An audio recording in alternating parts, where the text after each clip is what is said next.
Assalamualaikum warahmatullahi wabarakatuh. Jumpa lagi di channel kesayangan kita semua, Saidi Al-Hadi. Hari ini saya akan membahas tentang bagaimana cara membuat video sinematik hanya dengan menggunakan handphone.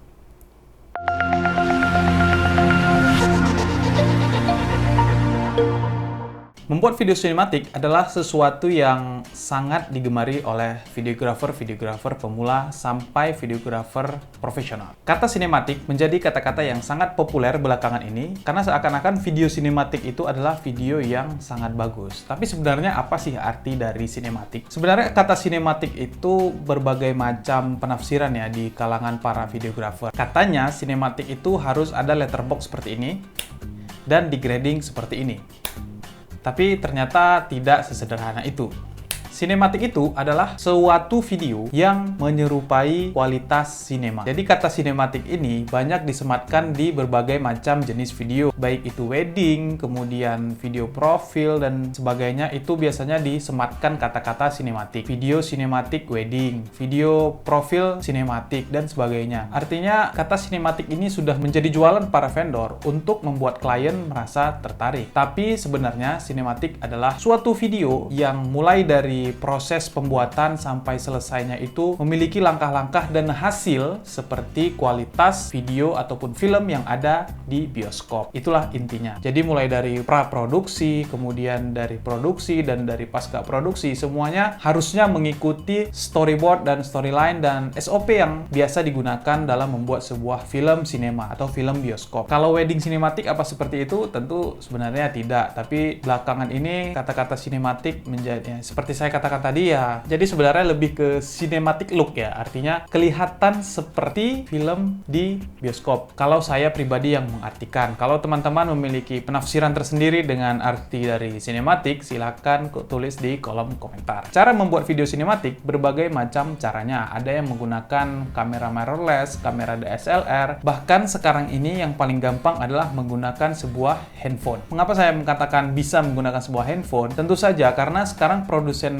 HP berlomba-lomba untuk menghasilkan kualitas video yang sangat baik. Baru-baru ini keluar berbagai macam tipe handphone dengan berbagai merek seperti Samsung, Vivo, Oppo, iPhone, dan sebagainya yang memiliki kualitas video yang sangat mumpuni untuk ya sekedar untuk dijadikan bahan upload di YouTube ataupun untuk di-share di media sosial kita. Tapi tentunya kalau dibandingkan dengan kualitas kamera mirrorless ataupun kamera full frame dan sebagainya, tentu sampai saat ini belum ada kamera yang mampu mengimbangi, walaupun dari segi megapikselnya jauh kalah kamera mirrorless. Karena sekarang rata-rata handphone ini sudah ratusan megapiksel. Saya juga nggak tahu apa gunanya. Mungkin itu juga menjadi sebuah jualan juga bagi para produsen handphone. Dan kemudian di kamera handphone itu sudah banyak sekali lensa-lensanya. Ada yang wide-nya, ada yang bokehnya dan sebagainya. Lagi-lagi saya menganggap itu menjadi sebuah era baru dalam perkameraan handphone. Nah, mungkin nanti pun saya akan banyak membahas ataupun mengulas beberapa tipe kamera yang memiliki kualitas foto dan video yang bagus. Tapi pada video ini saya akan menjelaskan dasar-dasar cara membuat sebuah video melalui handphone yang cinematic look. Intinya seperti itu. Hari ini saya akan menjelaskan bagaimana cara saya membuat sebuah video yang cinematic look melalui handphone hanya dengan menggunakan sebuah iPhone. Karena memakai Android akan berbeda aplikasi yang digunakan. Aplikasi yang saya gunakan kali ini adalah sebuah aplikasi yang hanya support di iPhone, tidak support di Android, dan aplikasi ini sangat keren yang namanya adalah ProMovie. Nah, nanti akan saya jelaskan bagaimana teknisnya, dan hasil dari video yang pernah saya buat dengan menggunakan ProMovie ini adalah seperti ini.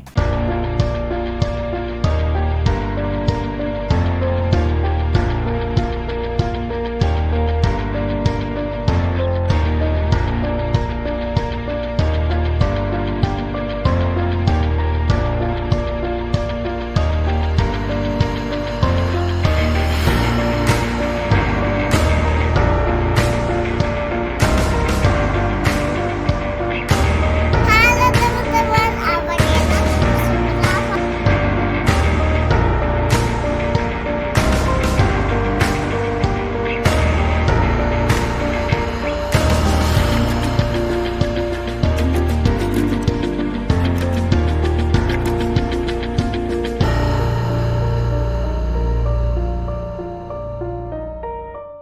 Ya, itulah tadi hasil dari beberapa shot yang saya gunakan menggunakan iPhone melalui aplikasi ProMovie. Kenapa saya tidak menggunakan aplikasi bawaan dari iPhone? Karena dengan aplikasi ProMovie saya bisa mengatur berbagai macam pengaturan seperti shutter speed, ISO, focus, exposure, dan sebagainya. Itu bisa saya atur melalui aplikasi ProMovie tadi. Saya akan memperkenalkan cara menggunakan aplikasi ProMovie di iPhone. Ya, jadi aplikasi yang saya gunakan itu adalah aplikasi ProMovie, yaitu aplikasinya seperti ini. Kalian bisa download di App Store. Ya, sebenarnya ini berbayar sih, tapi tidak begitu mahal. Jadi worth it sekali untuk membelinya, dan ini bukan langganan per bulan, tapi emang sekali beli untuk selamanya. Nah, jadi di aplikasi ini kita bisa mengatur berbagai macam pengaturan ya. Yang pertama di sebelah sini kita bisa mengatur fokusnya seperti apa. Bisa juga kita touchscreen ya, kita cari fokusnya mau di mana. Kemudian kita lock. Nah, jadi seperti ini sudah di lock. Kemudian kita cari exposure kalau kita tidak mau mengatur shutter speed, ISO secara manual. Bisa kita lock di sini. Jadi kita tekan gemboknya seperti ini, jadi terlock. Kenapa saya harus mengatur fokus dan exposure di awal? Karena ketika kita nanti melakukan movement seperti ini, dia tidak akan berubah sendiri exposure-nya ataupun tidak akan berubah sendiri fokusnya, sehingga video yang kita hasilkan itu cukup konsisten ya. Nah, ini untuk dari exposure dan fokus. Tapi kalau kita mau manual ya, misalnya kita mau mengatur manual shutter speed, jadi kita tinggal pilih, kita klik di sini yang ini pilihannya shutter speed. Di sebelah sini kita bisa pilih shutter speed yang kita inginkan, bisa kita tambah sehingga jadi gelap, kemudian kita kurangin shutter speednya sehingga menjadi cukup terang. Begitu juga dengan ISO di sebelahnya, kita juga bisa mengatur secara manual mulai dari 34, 40 kemudian sampai ISO yang paling tinggi ada di 544, tergantung tipe iPhone yang kita gunakan. Kemudian di sebelahnya ada white balance, kita bisa atur mau daylight, cloudy, shade, dan sebagainya, dan juga bisa juga kita atur secara manual. Kemudian kita set sendiri white balance yang kita inginkan. Oke, kemudian di sebelahnya ada fokus, dan yang terakhir ada zoom. Ya, di zoom ini juga kita bisa zoom sesuai dengan kemauan kita zoom seberapa. Nah, ini sangat manual sekali dan bisa kita gunakan untuk mengambil sebuah video yang cukup sinematik ya. Kemudian di sebagian sebelah kiri kita bisa menemukan pengaturan, yaitu ada pengaturan stabilize, bisa kita aktifkan atau dinonaktifkan. Nah, ini hebatnya aplikasi ini. Dia kalau diklik yang gambar tangan ini artinya kita aktifkan stabilize-nya, otomatis dia agak nge-crop dikit. Jadi sebenarnya ini ya electronic stabilization ya. Kemudian di sini ada kita pilihan kamera depan atau kamera belakang. Flash-nya bisa di on atau off. Kemudian screen brightness-nya coba kita terangkan seperti ini ya. Nah, ini kita terangkan saja lebih enak. Maaf, ISO-nya saya kecilin yang di kamera. Oke, seperti ini.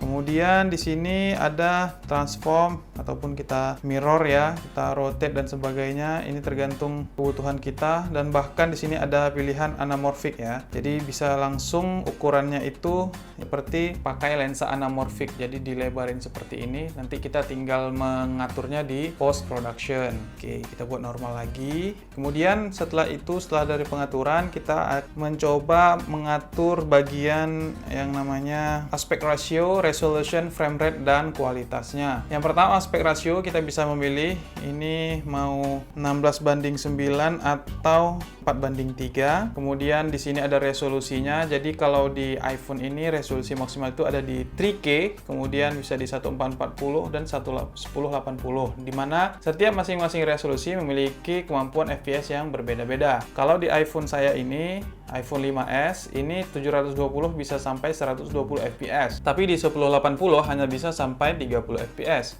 Begitu seterusnya sampai di 3K itu hanya bisa sampai 25 fps, tergantung kebutuhan kita mau ambil di resolusi yang mana. Biasanya saya hanya di 1080, kalau mau slow-mo saya buat di 720, saya ambil 120 atau 60 fps. Oke, kemudian kualitasnya 100 Mbps ini adalah kualitas maksimum, artinya kualitas video kita itu semakin baik. Kalau kita punya memori yang cukup banyak, ya ambilnya di higher atau maksimum. atau di high juga udah boleh. Tapi kalau memori handphone kita pas-pasan ya di standar atau di low. Tapi saran saya sih di minimal di standar aja. Nah, itu kita atur, kemudian kita tinggal mengambil shot-shot ataupun footage-footage yang kita inginkan. Nah, kemudian nanti contohnya seperti ini. Kalau kita ini take, kita tekan yang tombol merah yang ada di sini ya. Setelah kita take seperti ini, dia akan jalan berapa detik akan nampak di bagian atas. Kemudian kita stop misalnya, dia akan langsung ada di preview sebelah sini. Nah, di sini sudah kita lihat, kita bisa play-nya ulang di sini.